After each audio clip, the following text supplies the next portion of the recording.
আমার ছেলে সন্তানের হয়তো ভালো মনে করেন লেখাপড়া করাইতে চাইছিল, সংসারটা আগাইতে চাইছিল, এরকম ধরনের মানে একটা স্বপ্নটা মানে চলে গেল। আমার দুইটা সন্তান মানে এতিম হয়ে গেল আর কি। আমার তো কিছু নাই, সব শেষ। আমার অনেক স্বপ্ন, অনেক কিছু আশা ছিল ভবিষ্যতে আমার ওয়াইফের নিয়ে আমি আগাইমু, দুজনে চাকরি করবো। অসহায় পরিবার, মানে অসহায়ের ভিতরে আরো অসহায়ের ভিতরে আমি পড়ে গেছি, অসহায়ের ভিতরে মানে আরো অসহায় পড়ে গেছি। আমার সন্তান যে আমি কিভাবে যে মানুষ করবো, এটা অন্ত আমি আর কোনো কিছু মাথায় মানসিকভাবে মানে আমি ভাঙ্গা গেছি আর কি।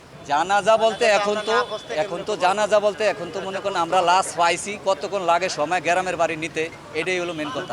আয়া হিসাবে আসিল, আয়া হিসাবে আসিল, স্টাফ ছিল, স্টাফ।